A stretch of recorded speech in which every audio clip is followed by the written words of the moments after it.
నమస్కారం. న్యాయ సేవా కార్యక్రమానికి స్వాగతం. ఇవాళ మన అంశం ఆస్తి హక్కులు న్యాయ సహాయం.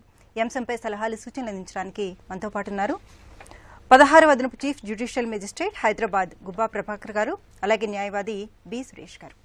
వారిచ్చే విలువైన సలహాలు సూచనలు స్వీకరిద్దాం. జడ్జి గారు, హిందూ వారసత్వ చట్టం ప్రకారం ఆస్తి హక్కుకు సంబంధించి ఈ మధ్యకాలంలో వచ్చిన సవరణలు కానీ మార్పులు కానీ ఏంటి? హిందూ వారసత్వ చట్టంలో 2005లో వాటిని అమెండ్మెంట్ చేసిన తర్వాత తదనుగుణంగా ఉన్నత న్యాయస్థానాలు తీర్పులు చెబుతూనే ఉన్నాయి. ఏ తీర్పు చెప్పినా కూడా వాటిలో ఉన్న ఏకైక అంశం ఏంటంటే మేల్ అండ్ ఫీమేల్కి మధ్యలో ఏమాత్రం తేడా ఉండడానికి వీలేదు. ఇద్దరికీ సమానమైనటువంటి హక్కులు ఉండాలనేది చట్టం చెప్తుంది. దాన్నే ప్రతి క్షణం ప్రతిసారి దాన్ని ఇంప్లిమెంట్ చేస్తున్నారు కోర్టులో. ఇప్పుడు లేటెస్ట్గా మనం చూసుకున్నట్టయితే కనుక మన హైదరాబాద్ పరిసర ప్రాంతంలో ఉన్న ఒక లక్ష్మీనరసింహస్వామి ఆలయంలో ధర్మకర్తగా తనని నియమించండి అని ఒక అమ్మాయి రాణి సంతోష్ సైంచర్ అనే ఆవిడ ఈ ఎండోమెంట్ దేవాదాయ శాఖకి దరఖాస్తు చేసుకుంటే ఆమె మహిళ అనే కారణం చేత ఆమె అభ్యర్థనని తోసిపిచ్చారు ఎండోమెంట్ డిపార్ట్మెంట్. అప్పుడు తన హైకోర్టుకు, మన తెలంగాణ హైకోర్టుకు అప్రోచ్ అయ్యారు రిట్ పిటిషన్ వేసుకుని. ఆ తీర్పులో న్యాయస్థానం వారు ఏమన్నారంటే ఈ 17వ సెక్షన్ 17 కింద ఎండోమెంట్ సెక్షన్లో ఉన్నటువంటి పార్ట్ 2 ఏదైతే ఉందో రాజ్యాంగంలో పొందుపరిచిన ఆర్టికల్ 14, 15కు విరుద్ధమైనది కాబట్టి డిస్క్రిమినేషన్ ఉండకూడదు, మహిళలకిను పురుషులకి తేడా ఏమి ఉండకూడదు చట్ట ప్రకారంగా. కాబట్టి ఈ యొక్క అధికరణ ఎండోమెంట్ యాక్ట్లో ఉన్నటువంటి ఆ అధికరణను అల్ట్రా వైరస్ అంటే చెల్లనేరదిగా డిక్లేర్ చేస్తూ తనని ఆ పిటిషనర్ని ఒక ధర్మకర్తల సంఘం చారిటబుల్ ట్రస్టీకి సంబంధించి దాంట్లో తనని మెంబర్గా తీసుకోవాలని చెప్పి ఆ రకమైన తీర్పునిస్తూ లేటెస్ట్గా ఆ తీర్పు రావడం జరిగింది. ఇంకా శ్రద్ధ ఉన్న వాళ్ళు 2025-1 ALT 171 division bench Telangana state హైకోర్టుకు సంబంధించిన దాన్ని మీరు చదివితే కూలంకుషంగా తెలుస్తుంది. ఏ తీర్పు వచ్చినా, ఏ మార్పు వచ్చినా, మార్పులు ఏముండదు. చట్టంలో స్త్రీకి పురుషుడితో సమాన భాగం ఉంటుంది, హక్కులు ఉంటాయి. వారసత్వంలో వచ్చేటువంటి ఆస్తులలో తను ఎప్పుడైనా ఏదైనా అడగవచ్చు. అది చట్టం చెప్తున్న విషయం. కోర్టులు కూడా తదనుగుణంగా కాలక్రమేణా అదే విషయాన్ని నొక్కి వక్కానించి చెప్తున్నాయి. అదే లేటెస్ట్ సిచ్యువేషన్ అని చెప్తున్నాను. ఒక కాల్ తీసుకుందాం అండి. పెద్దపల్లి నుంచి ప్రభాకర్ గారు. హలో. హలో మేడం, నమస్తే మేడం. నమస్తే అండి, చెప్పండి. పెద్దపల్లి నుంచి మాట్లాడుతున్నాను మేడం. ఓకే. స్టేజ్ పైన ఉన్న అందరికీ నమస్కారం సార్. మీ సమస్య ఏంటో చెప్పండి. మేడం, నా సమస్య ఏంటి అంటే 2 ఎకరాల పట్టా భూమి ఓకే ఆ పెద్ద బాపుది ఉంది. ఆయనకు ఒకటే కూతురు, ఆ కూతురు చనిపోయింది, ఆయనకు భార్య కూడా చనిపోయింది. ఆ 2 ఎకరాల భూమి అనేది నెక్స్ట్ వాళ్ళ అక్క కొడుకు క్లాస్ 2 లీగల్ ఎయిర్ కింద వస్తుంది. అది ఆ క్లాస్ 2 లీగల్ ఎయిర్ కింద చేసుకుందాము అని అంటే ఎంఆర్ఓ గారు ఉండి దానికి క్లాస్ 2 లీగల్ ఎయిర్ అనేది కోర్టు నుంచి తీసుకోవాలి, నేను ఇయ్యరాదు, మేము అట్లా ఫ్యామిలీ మెంబర్ సర్టిఫికెట్ ఇవ్వరాదు అని చెప్పేసి అది ఇవ్వట్లేదు మేడం. ఓకే. అయితే దాని తర్వాత ఏం జరిగింది అని అంటే సరే అని చెప్పేసి మేము కోర్టుకు అప్రోచ్ అయితే కొంచెం టైం పడుతుందని చెప్పారు. అయితే ఈ గ్యాప్ లో ఏం జరిగిందంటే మా పెద్ద బాపు అత్తగారి తరఫు నుంచి కొందరు ఏం చేశారంటే ఈ ముసలైన ఉన్నప్పుడు ఈయనతోటి కొన్ని సంతకాలు పెట్టించుకొని లోక్ అదాలత్ ద్వారా అవార్డు తీసుకున్నాము, వీళ్ళకు పట్టా చేయరాదు అని చెప్పేసి ఎంఆర్ఓ ఆఫీసులు మొన్న ఒక పిటిషన్ ఇచ్చారు. ఓకే. అయితే దాని మీద కోర్టుకు అప్పీల్కి వెళ్దామని అంటే ఈ గ్యాప్ లో ఏమైందంటే మా పాలన లోపలు పొలిటికల్ ఇంట్రెస్ట్ తోటి దాన్ని సక్సెషన్ చేసుకున్నారు, మేము పాలనలో మాకే రావాలని. అయితే అప్పుడు ఎంఆర్ఓ గారు ఏం చేసిందంటే తెలియక చేస్తే మళ్ళీ కలెక్టర్ గారికి అప్రోచ్ అయితే కలెక్టర్ గారు ఏం చేసిందంటే లోకల్ ఎంక్వైరీ చేసి ఆ వాస్తవంగా లీగల్ ఎయిడ్ మేనాలోడే కాబట్టి వీళ్ళకి వెళ్తుందని చెప్పేసి వాళ్ళ పట్టా క్యాన్సిల్ చేశారు.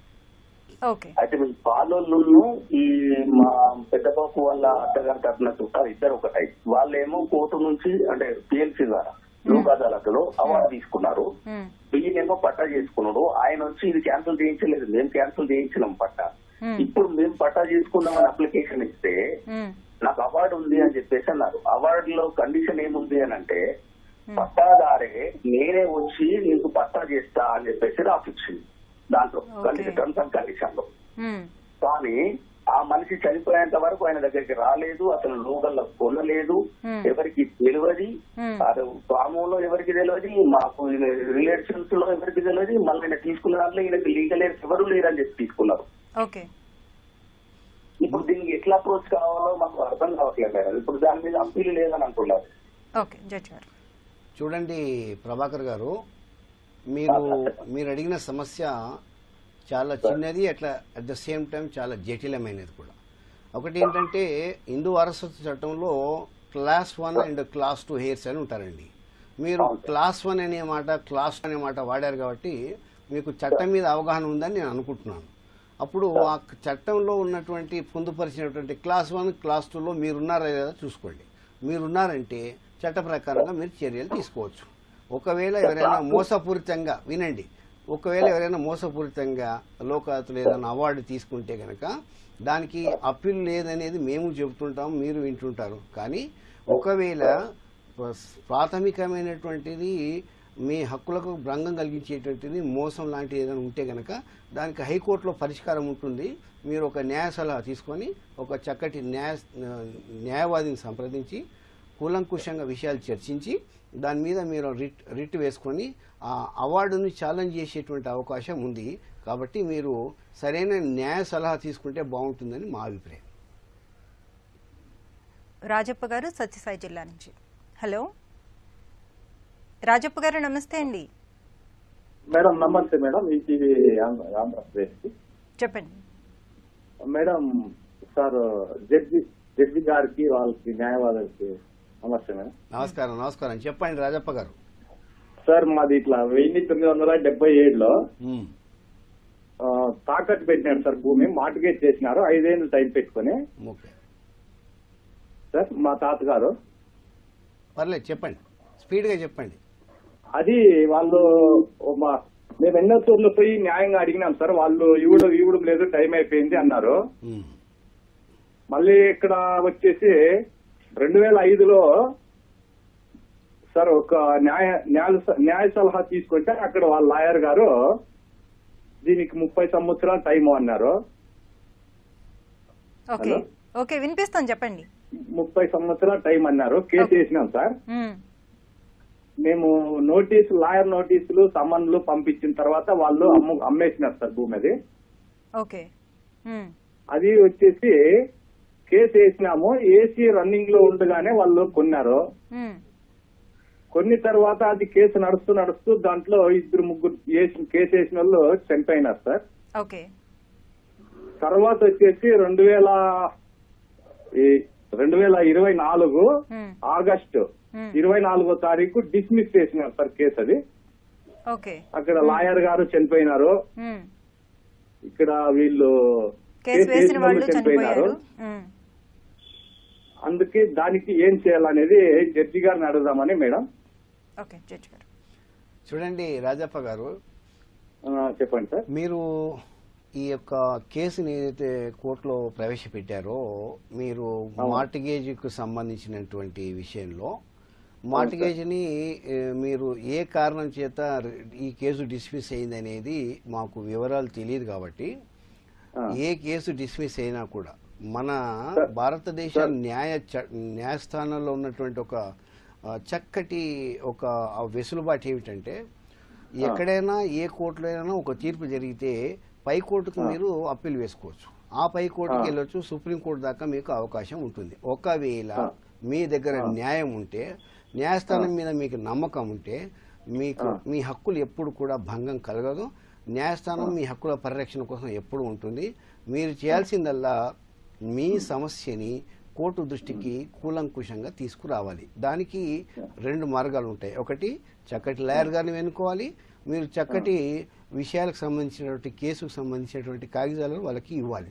ఆ ఇన్ఫర్మేషన్ ఇస్తే గనక కోర్టుకు అర్థమయ్యే మాదిరిగా మీరు చెబితే మీరు కేసులో గెలిచే అవకాశాలు ఉంటాయి. ఏ కేసు సెకండ్ సార్, అది 2000 రూపాయలు ఎక్స్పార్టీ పైన మనం కోర్టు ఫీజు కట్టిన వల్ల డిస్మిస్ చేసినారని ఇన్ఫర్మేషన్ సార్. దాంట్లో 3-4 మార్గాలు ఉంటాయండి. ఇదే జడ్జిమెంట్ ని మళ్ళీ రివ్యూ చేయమని మీరు ఇదే కోర్టులో అడగొచ్చు.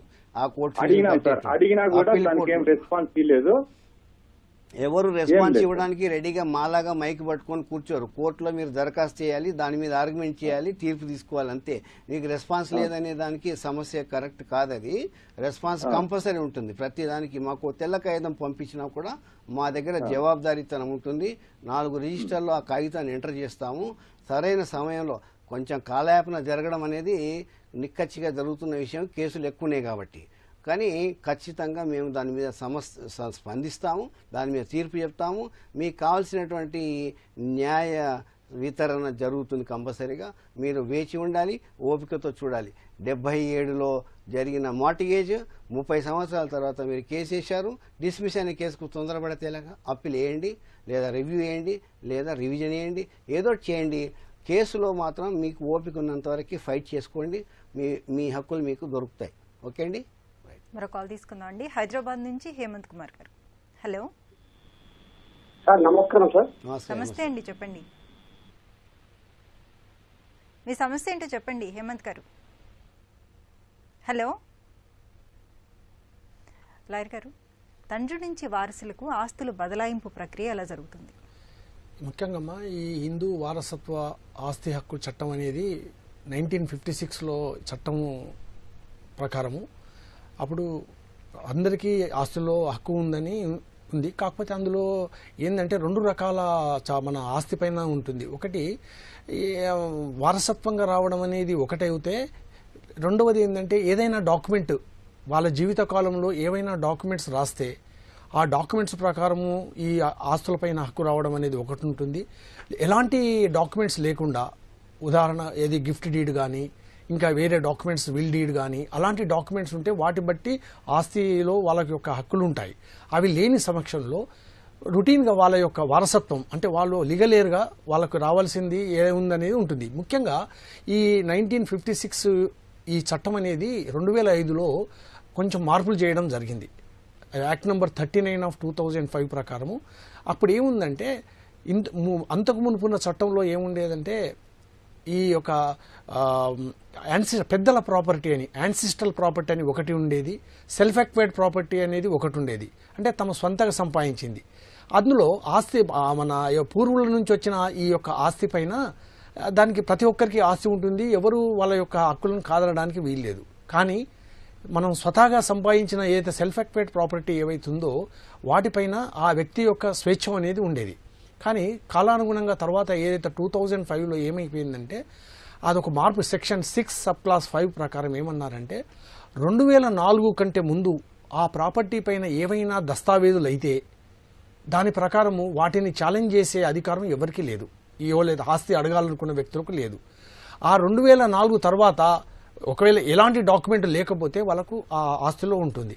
ఒకవేళ 2004 కంటే ముందు ఏదైనా డాక్యుమెంటేషన్ అయితే వాళ్ళకు ఆ డాక్యుమెంట్ ప్రకారమే ఉంటుంది, కానీ వ్యక్తిగతంగా దాని మీద అడిగేది లేదు. తర్వాత ఏమైందంటే అంతకుముందు ఈ యాన్సిస్ట్రల్ అంటే పెద్దల ప్రాపర్టీ అని, సొంతగా సంపాదించిన ప్రాపర్టీ అని డిస్క్రిమినేషన్ లేకుండా ప్రతి వ్యక్తికి అబ్బాయిలతో సమానంగా అమ్మాయిలకు సమానత్వంగా ఆస్తులు హక్కు ఉంటుంది. తర్వాత వాళ్లకు ఆ చట్ట ప్రకారం ఏదైతే సెక్షన్ మాడిఫై అయిన 2005 యాక్ట్ ప్రకారము అందరికీ సమాన హక్కులు ఉంటుందని ఈ చట్టం చెప్పడం జరిగిందమ్మా. చాలా విశేష అధికారం ఇచ్చారు. సెక్షన్ 2005 మాడిఫైడ్ చట్టం ప్రకారము అందరికీ ఆస్తిలో సమాన హక్కులు ఉన్నాయని తెలుపబడింది అన్నట్టు. ఓకే. అలాగే 1996లో ఎన్టీఆర్ గారు మనకి ఆస్తిలో ఆడపిల్లలు కూడా సమాన వాటాని హక్కు తీసుకురావడం జరిగింది. నాకు తెలిసి ఇండియాలోనే మొట్టమొదటిసారిగా మన 2 తెలుగు రాష్ట్రాల్లోనే జరిగినట్టుంది. ఈరోజు ఆయన జయంతి సందర్భంగా ఆయన ఒకసారి తలుచుకుంటే బాగుంటుంది అనిపించింది. సో ఆడపిల్లలకి చాలా మంచి హక్కు తీసుకొచ్చారు ఆయన, ఆస్తిలో సమాన వాటా అనేది. ఒక కాల్ తీసుకుందాం అండి. హైదరాబాద్ నుంచి స్వరూప్ గారు. హలో, నమస్తే అమ్మా, చెప్పండి. మా తాతయ్య గారు 6 months నాకు చనిపోయారండి. అయితే దాంట్లో మా అమ్మగారికి హక్కు లేదు అంటున్నారు. పొలం ఉంది.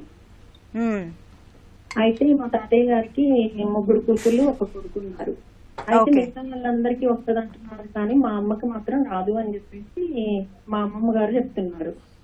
మీ అమ్మగారికి మ్యారేజ్ ఎప్పుడైందమ్మా? మ్యారేజ్ 84 ముందే అయింది మేడం. ఓకే, బాగా పంపకాలు అయిపోయాయి అప్పటికే? అవ్వలేదు మ్యామ్. ఓకే, జడ్జి గారు, అది తాతయ్య గారి సొంత ఆస్తి కూడా కాదు మేడం, పూర్వీకుల నుంచి వచ్చిన ఆస్తి. చూడమ్మా, ఇందాక మేడం గుర్తు చేశారు ఎన్టీ రామారావు చట్టం అని. అది 1994లో వచ్చిందని ఎన్టీఆర్ చట్టం కానీ మనకు తెలుసు. 2005లో వచ్చిన దానికి వేరే పేర్లు వచ్చాయి. అయితే ఏ చట్టంలో ఏం చెప్పినా కూడా వారసత్వ చట్టంలో ఏం చెప్తున్నారంటే అబ్బాయికి అమ్మాయికి తేడా లేదు అని చెప్తున్నారు. బేసిక్గా మీరు అందరూ అర్థం చేసుకోవాల్సిన విషయం. మీ తాతగారికి 3 అమ్మాయిలు 1 అబ్బాయి ఉన్నాడంటే 4 అబ్బాయిలాగానే కొడుకులాగానే అనుకోవాల్సిందే చట్టంలో. వాళ్ళు ఇవ్వము కుదరదు అంటే చట్టం ఒప్పుకోదు. అది మేమంతా ఉన్నది దేనికోసం? ఒక అసెంబ్లీలో చట్టాలు చేస్తారు, అది లెజిస్లేచర్. ఈ కలెక్టర్లు అడ్మినిస్ట్రేషన్ వాళ్ళు 2వ విభాగం వాళ్ళు. ఈ ఇద్దరి వల్ల ప్రజలకు ఏ ఇబ్బంది కలిగినా కూడా వాళ్ళ యొక్క హక్కుల పరిరక్షణ కోసం నిలబడేది న్యాయశాఖ. చట్టంలో ఏం చెప్పారమ్మా? అమ్మాయిలకు కూడా సమాన హక్కులు ఉన్నాయన్నారు. There ends the matter. మీరు అమ్మమ్మ పేరు తాతయ్య పేరునున్న కాగితాలు మీ అమ్మ వాళ్ళకి ఆమెకి ఒక సంతానమని మీరు దగ్గర ఉన్న కాగితాలన్నీ కోర్టులో ప్రవేశపెట్టి మా అమ్మకు కూడా ఒక కొడుకులాగానే ప్రవర్తించి భావించి మాకు కూడా ఒక భాగం ఇవ్వండి. మీ అమ్మ ఉంటే ఆవిడ వేస్తారు, ఆవిడ లేకపోతే మీరు వేస్తారు, కేసు వేస్తారు. మీ అమ్మ హక్కు మీరు రావాల్సిన హక్కులని మీరు పొందడం కోసం. కాబట్టి చట్టంలో ఏమాత్రం తేడా లేదు, అనుమానం లేదు, నివృత్తి అందుకు ఉంది. No discrimination between male and female is the only sanctum of this act. కాబట్టి మీరు సరైన కాగితాలు సేకరించి మీరు వెళ్ళండి. మీకు లేదు ఉంది అని ఎవరు చెప్పినా అన్ని పట్టించుకోకండి. కోర్టుకు వెళ్ళండి, లాయర్ గారు చెప్పండి, సలహాలు తీసుకోండి, తర్వాత ప్రొసీడ్ అవ్వండి. ఓకేనా? మరో కాల్ తీసుకుందాం అండి. కర్ణాటక నుంచి రాజు గారు. హలో మేడం, నమస్తే మేడం. నమస్తే అండి, చెప్పండి మేడం. నేను Karnataka state near by Hospet నుంచి మాట్లాడుతున్నాను మేడం. ఓకే మేడం, ఇది నా ఏజ్ ప్రజెంట్ నా ఏజ్ 45-46 మేడం. ఓకే. నా ఏజ్ 4 years ఉన్నప్పుడు మా తాతయ్య గారు నా పేరుతోటి సెటిల్మెంట్ రిజిస్ట్రేషన్, గిఫ్ట్ రిజిస్ట్రేషన్ చేశారు మేడం. మీకు 4 years ఉన్నప్పుడు అండి? అవునండి మేడం. మైనర్ గార్డెన్ గా మా ఊళ్ళో అమ్మమ్మ గారిని పెట్టి రిజిస్ట్రేషన్ చేశారు మేడం. ఓకే. అయితే మేము ఆ తర్వాత 4 years తర్వాత రిజిస్ట్రేషన్ అయిన తర్వాత మళ్ళీ వాళ్ళే మన తాతయ్య వాళ్ళే దాన్ని కల్టివేషన్ చేసేవారు. నెక్స్ట్ ఆ తర్వాత మళ్ళీ ఏమైందో తెలియదు మేడం. అది 83లో వచ్చేసి మళ్ళీ వేరే వాళ్ళకు రిజిస్ట్రేషన్ చేసినట్టు డాక్యుమెంట్ ఉంది మేడం. ఎవరు చేశారండి రిజిస్ట్రేషన్? మీ అమ్మమ్మ గారా? లేదు మేడం, ప్రొజెక్ట్ మా తాతయ్య గారు మళ్ళీ వేరే వాళ్ళు చేశారు. ఓకే. ముందు ఫస్ట్ 1980లో నా పేరు చేశారు, ఆ తర్వాత 83లో వేరే వాళ్ళకి చేశారు మేడం. మళ్ళీ తాతయ్య గారే చేశారు, అమ్మమ్మ గారు ఇన్వాల్వ్మెంట్ లేదు మేడం. దాంట్లో కండిషన్లు అమ్మమ్మ గారికి కూడా మేనత్ గార్డెన్ ఉండి ఎలాంటి లావాదేవీలు జరపడానికి వీలు లేదని చెప్పి దాంట్లో అప్పుడు కండిషన్ అగ్రిమెంట్ కూడా ఉంది మేడం. కానీ అది జరిగిపోయింది మేడం. ఆ తర్వాత 80-83 మధ్యలో రెవెన్యూ రికార్డ్స్ లో కూడా ఎంట్రీ లేదు మేడం, నోటిఫికేషన్ ఎంట్రీ లేదు మేడం. ఓకే. అది ఆ తర్వాత మేము ఎంఆర్ఓ ఆఫీస్ లో, తహసీల్దార్ ఆఫీస్ లో ఎంక్వైరీ చేశాము, కానీ దానికి సంబంధించినటువంటి రికార్డ్స్ ఏం లేదు మేడం. సబ్ రిజిస్టర్ ఆఫీస్ లో ఈసీ వస్తుంది మేడం.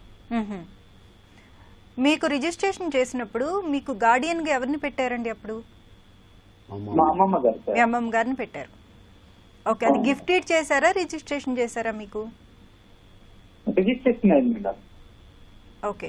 ఇప్పుడు ఎవరికైతే ఇంకొకరికి రిజిస్ట్రేషన్ చేశారో వాళ్ళు ఇప్పుడు కబ్జాలో ఉన్నారు అంటే వాళ్ళు ఇప్పుడు సాగు చేసుకుంటున్నారా ఆ ల్యాండ్ ని? అవును మేడం. ఓకే, లాయర్ గారు.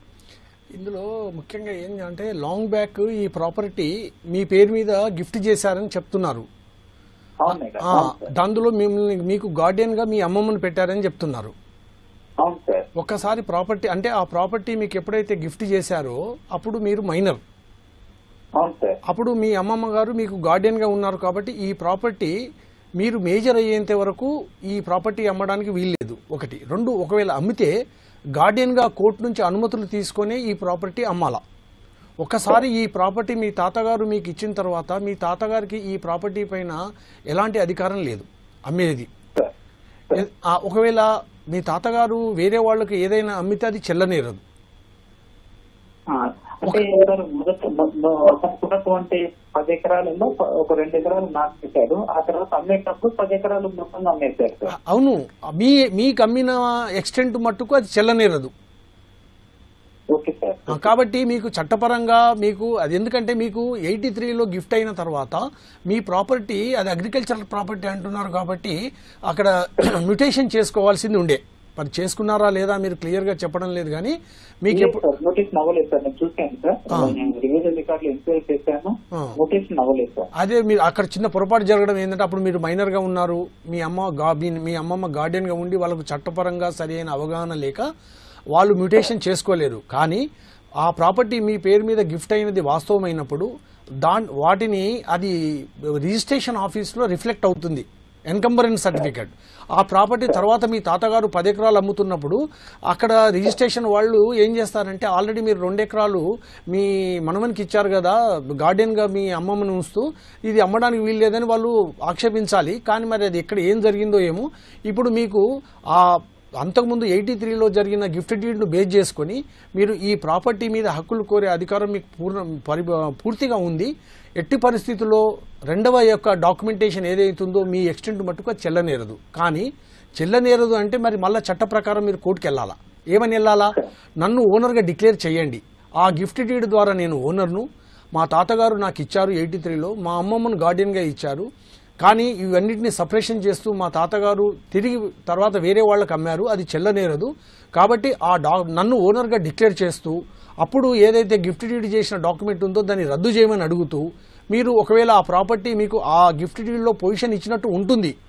ఆ డాక్యుమెంట్లో మొదటి డాక్యుమెంట్లో మీకు ఈ యొక్క ప్రాపర్టీ పైన యొక్క మన పొజిషన్ మీకు హ్యాండ్ ఓవర్ చేసినట్టు ఉంటుంది.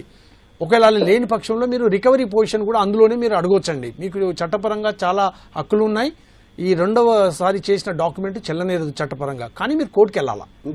ఇంకొక మాట దీంట్లో, ఎవరైనా మీరు గిఫ్ట్ ఇచ్చినప్పుడు మీకు 4 సంవత్సరాలు, మీరు 18 ఇయర్స్ ఎప్పుడు వచ్చింది మీకు? ఏ ఇయర్లో వచ్చింది? మీరు మెజారిటీ ఎప్పుడు వచ్చింది మీకు? ఆ ఇయర్ నుంచి అయితే చట్టం ఏం చెప్తుందంటే మైనర్కి ఇచ్చినటువంటి ఏ గిఫ్ట్ గాని ఆస్తి గాని ఆయన పరిరక్షణ కోసం, సంరక్షణ కోసం, ప్రోక్షణ కోసం ఉంటుంది. కాబట్టి మైనర్కి మెజారిటీ వచ్చే వరకు ఎవరు దాన్ని మార్చడానికి వీళ్ళు లాయర్ గారు చెప్పారు ఆల్రెడీ. ఒకవేళ ఎవరైనా మార్పులు జరిపితే గనక నీకు మెజారిటీ వచ్చిన 3 సంవత్సరాలలో ఆ మార్పులు చెల్లవని మీరు ప్రశ్నించే అధికారం మీకు ఉంది. అలాగే మీకు ఈ యొక్క హక్కులని 2 ఎకరాలు మీకు ఇచ్చిన దాని ప్రకారంగా ఆ 2 ఎకరాల బట్టి మీకే హక్కులు ఉన్నాయి, వేరే వాళ్ళకి చేసినటువంటిది ఆ తర్వాత సేల్ డీడ్ చెల్లదనేది లాయర్ గారు చెప్పినట్టు మీరు కోర్టులో ప్రశ్నించవచ్చు దాన్ని. అయితే ఆ ఇయర్స్, డేట్స్, క్యాలిక్యులేషన్స్ మీరు లాయర్ గారి దగ్గర కూర్చొని సంక్షిప్తంగా వివరించి కోర్టుకు వెళ్తే మీకు న్యాయం జరిగే అవకాశం ఉంది. సార్ నేను ఒక లాయర్ సంపాదించాను సార్, చాలా సంవత్సరాలు గ్యాప్ వచ్చింది కాబట్టి దాన్ని కోర్టు ఫైల్ చేయలేమంటున్నారు సార్. ఎంతవరకు? అవును, అది దానికి కూడా ఇంకో మాట నేను మీ ద్వారా అందరికీ చెప్పాలనుకున్నాను. ఏంటంటే చట్టం ఎలాంటిది అంటే సరైన సమయంలో జాగరూకులైన ఉన్న వాళ్ళకి మాత్రమే రక్షిస్తుంది. మన హక్కులను మన తల కింద పెట్టుకొని నిద్రపోతే ఏ చట్టం కూడా మీకు కల్పించదు. దాన్నే లిమిటేషన్ యాక్ట్ అని కూడా అంటారు. అంటే ఏ రకమైన ఇబ్బంది కలిగితే ఎప్పుడు ప్రశ్నించాలి, ఏ రకమైనటువంటి కష్టం కలిగితే కోర్టుకు ఏ టైంలో వెళ్ళాలి. ఇది లేకపోతే ఏమవుతుందంటే 100 సంవత్సరాల తర్వాత ప్రామిసర్ నోటు మీద డబ్బులు వసూలు చేసుకోవడానికి కోర్టుకు వచ్చే అవకాశం కూడా ఉంటాయి. కాబట్టి ఇలాంటి వాటిని ఇబ్బందులన్నీ దూరం చేయడం కోసమే చట్టంలో లిమిటేషన్ యాక్ట్ని పొందుపరిచారు చట్టాలలో ఒకటి. అందుకని నేను మీకు చెప్పాను, మీరు 18 సంవత్సరాలు దాటిన తర్వాత వచ్చిన 3 సంవత్సరాల్లో నాకేమేమి ఆస్తులు ఉన్నాయి, నాకు ఎక్కడి నుంచి గిఫ్ట్లు వచ్చాయి, నాకు ఈ వయసులో నాకు ఉపయోగపడేటి ఏమిటిది, 18 ఇయర్స్ తర్వాత నాకు వస్తున్న సంక్రమించిన ఆస్తులు ఏమిటి అనే విషయాలు మీరు గ్రహించి కోర్టుకు అప్రోచ్. ఒకవేళ మీకు వచ్చిన గిఫ్ట్ ఇది చెల్లదు అంటే ఆ 3 సంవత్సరాల్లో కోర్టుకు వెళ్ళాలి. మీరు అది వెళ్లకుండా 20 సంవత్సరాల తర్వాత వెళ్తే లాయర్ గారు చెప్పినట్టుగా ఇంకేం అడగడానికి లేదు ఇంకా. అందుకే చెప్పాను మీకు, న్యాయస్థానంకు వెళ్లే కన్నా ముందు మీరు ఒకసారి లాయర్ గారిని సంప్రదించాలి. లిమిటేషన్ యాక్ట్ ప్రకారంగా ప్రతి ఒక్కరికి నేను చెప్పేది అదే. ఆస్తులు హక్కులు మనకు ఉన్నాయి. ప్రతి వాళ్ళు హక్కులు నాకేంటి అని అడుగుతారు. మీ బాధ్యత కూడా ఒకటి ఉంది. మీ ఆస్తులను పరిరక్షించుకోవాల్సినటువంటి బాధ్యత మీకుంది. ఆ పరిరక్షణలో భాగంగా నీ ఆస్తులకి ఏ సమయంలో ఇబ్బందులు కలిగినా కూడా ఈసీని చెక్ చేసుకుంటూ ఉండాలి. మధ్యలో మళ్ళీ డాక్యుమెంట్స్ని ట్రాన్స్ఫర్ ఏమైనా చూసుకుంటూ ఉండాలి.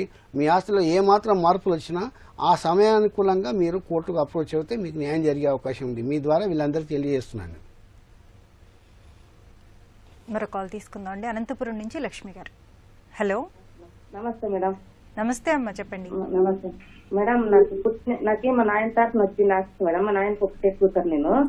నాకు పుట్టినంత ఆస్తి. నాకు 3 కూతుర్లు ఉన్నారు. 3 కూతుర్లో 6 నెలలు ఉంటే నా జీవనాధారకు ఏం తీసుకోకుండా అంతా వాళ్ళే చేసేయమంటున్నారు మేడం. నేను చేసినట్టున్నాను. నాకు ఇక్కడ ఒక బావ కొడుకున్నాడు. అంతా ఆయన పేరు మీద చేసేయాలి అనుకున్నాను మేడం. చేసినా చేయకూడదు. మీ పిల్లలకు కాకుండా మీ బావ కొడుకుకి చేద్దాం అనుకుంటున్నారు మీరు, అంతేనమ్మా? మీ 3 ఆడపిల్లలకి పెళ్లిళ్ళు అయిపోయాయా? ఎంత జీవనాధారం లేకుండా అంతా వాళ్ళకే చేసేయాలంట. నేను ఒప్పుకోలేదు మేడం. నాకు జీవనాధారం కావాలంటున్నా. 3 ఆడపిల్లలకి పెళ్లిళ్ళు అయిపోయాయమ్మా? అయిపోయినా మేడం. 3 ఆడపిల్లలు. లాయర్ గారు, అమ్మా ఈ మధ్య కాలంలో ఏంటంటే జనరల్గా ఏముంటుందంటే మీరు మీ నాన్న ఆస్తి మీకు వచ్చిందని చెప్తున్నారు. మీకు వచ్చిన తర్వాత మీరేం చేశారు? మీకు 3 కూతుర్లు ఉన్నారని చెప్పారు. మీ జీవిత కాలంలోనే వాళ్ళు మీ మీద ఉన్న ప్రాపర్టీ వాళ్ళ పేరు మీద మార్చుకోవడం జరిగిందని మీరు చెప్తున్నారు. మార్చుకోవాలనుకుంటున్నారు. కానీ అక్కడ ఏంటంటే వాళ్ళు నీకు సేవ చేయడం లేదు. కానీ వేరే వ్యక్తి ఎవరైతే ఉన్నారో మీ చుట్టాల్లో అబ్బాయి ఎవరైతే ఉన్నారో మీకు సేవ చేస్తున్నారు అంటున్నారు కదా. ఈ మధ్య కాలంలో ఒక జడ్జిమెంట్ వచ్చిందమ్మా. సుప్రీంకోర్టు జడ్జిమెంట్ ఏమొచ్చిందంటే ఆస్తి హక్కులు మీరు కోరుకోవాలంటే మీ తల్లిదండ్రులకు మీరు సేవ చేసి ఉండాలి. ఎవరైతే తల్లిదండ్రులకు సేవ చేయరో ఈ 2-3 డేస్ కింద వచ్చిన సుప్రీంకోర్టు జడ్జిమెంట్ ఏముంటుందంటే వాస్తవంగా పద్ధతి ప్రకారం చూస్తే మీ తదనంతరము కానీ మీ యొక్క పిల్లలకు మీ ఆస్తి రావాలి. కానీ వాళ్ళు ఎప్పుడైతే మీకు సేవ చేయడం లేదో అందులో వాళ్ళు సేవ చేయడం లేదు. రెండోది ఆ ప్రాపర్టీ ఈరోజు మీకే ఉంది. ప్రాపర్టీ మీ నాన్న నుంచి నీకు వచ్చింది. నువ్వు నీ తర్వాత ఈ ప్రాపర్టీ మీ కూతుళ్ళకి ఇవ్వాలి. కానీ వాళ్ళు ఎప్పుడైతే సేవ చేయడం లేదో వాళ్ళు నీకు ఆ ప్రాపర్టీ మీది అది ఒక సొంత ఆస్తిగా ఉంటూ మీరు ఈ ప్రాపర్టీని ఎవరికైనా మీరు గిఫ్ట్ చేయొచ్చు. ఎందుకంటే వాళ్ళు ఏమంటున్నారంటే ఆస్తులు హక్కు కోరుకున్నప్పుడు తన సమాన బాధ్యతగా వాళ్ళ యొక్క బాధ్యత తల్లిదండ్రులకు సేవ చేయాలి. సేవ చేయలేని పక్షంలో వాళ్ళు ఆస్తుల్లో కోరే హక్కు లేదని ఈ మధ్య కాలంలో దాదాపు 3-4 రోజుల క్రితం వచ్చిన సుప్రీంకోర్టు జడ్జిమెంట్ ఏం చెప్తుందంటే వాళ్ళకు తల్లిదండ్రులకు సేవ చేయని పక్షంలో ఆస్తులు హక్కు కోరే అర్హత కూడా వాళ్ళకి లేదని చెప్పి ఈ మధ్య కొత్త జడ్జిమెంట్ వచ్చింది. దాంతో పాటు ఈ మధ్యలో ఇంకా లేటెస్ట్ డెవలప్మెంట్స్ ఏంటమ్మంటే మీరు ఇంకా ఆస్తిని బదలాయించే స్థాయిలోనే ఆగిపోయారు. ఇక్కడ ఒక కేసు జరిగింది. ఆల్రెడీ ఆస్తి బదలాయించేసింది. నీలాంటి లక్ష్మి మీలాంటి తల్లి పిల్లల పేరు మీద మార్చేసింది. మార్చిన తర్వాత వాళ్ళు సరిగా వీళ్ళని చూసుకోవటం లేదు మీ తల్లిని. అప్పుడు రెవెన్యూ ఆఫీషియల్స్ తహసీల్దార్ ఆఫీస్కి వెళ్ళి మీరు దరఖాస్తు పెడితే కనుక మీ ఆస్తిని మళ్ళీ బదలాయించే హక్కు కూడా వచ్చేసింది. ఏంటంటే ఇప్పుడు మీరు ఇవ్వాల్సిన స్థాయిలో ఫస్ట్ ఆఫ్ ఆల్ మీకు తెలవాల్సిందంటే హిందూ వారసత్వ చట్టంలో సెక్షన్ 14 అనేటువంటి నిబంధనలు పెట్టడం జరిగింది. ఏ ఆస్తి అయినా సరే ఏ రూపకంగా అయినా సరే ఎవరు ఇచ్చినా సరే ఆమె కొన్నా దానం పొందినా వివాహ సమయంలో ఇచ్చినా ఏ చేసినా ఒక అమ్మాయి పేరున ఒక ఆస్తి ఉందంటే అది ఆమెకి సర్వ హక్కులు ఉంటాయి. ఇది తాత నుంచి వచ్చిందా తండ్రి నుంచి వచ్చిందా అనేది పక్కన పడేస్తే నీ పేరున ఒక ఆస్తి ఉందంటే దాని మీద నీకు సార్వభౌమాధికారం ఉంటుంది. దాన్ని మీరు ఏ రకంగా వాడుకోవచ్చు. దాంట్లో భాగం అడిగే అధికారం కూడా ఇంకెవరికి లేదు. ఒకవేళ చట్టపరంగా వాళ్ళు కోర్టుకు పోయినా చెల్లే విషయం అవకాశం లేదు. మీరు ఎవరికైనా ఇవ్వచ్చు. కానీ నా సలహా ఏంటంటే కన్న పిల్లలకి అన్యాయం చేయడం తల్లికి సరైన విషయం కాదు. మీ అమ్మాయిలని 3 సరైనటువంటి పద్ధతిలో నచ్చచెప్పి వాళ్ళని పండగకు పబ్బాన్ని పిలిచి సంక్రాంతి పోయిందిగా మొన్న అలాగే ఒక పండగకి పిలిచి వినండి మీరు ఎవరి దగ్గరికి వెళ్ళక్కర్లేదమ్మా. లక్ష్మి మీకు మీ దగ్గర ఆస్తి ఉంది. దాన్ని మీరు దున్నుకున్నా కౌలుకిచ్చినా ఏం చేసినా మీకు 4 రూపాయలు వస్తాయి. ఎవరిని అడుక్కోవాల్సిన అవసరం మీకు లేదు. పాయింట్ 1. నెంబర్ 2 మీరు ఎవరికైనా ఆస్తి ఇవ్వాలనుకుంటే కనుక సొంత వాళ్ళకి ఇవ్వడం భావ్యము. లేదు పక్కన ఎవరైనా నీకు సేవ చేస్తూ వాళ్ళకి ఇస్తానంటే మీ ఇష్టం ఇవ్వచ్చు.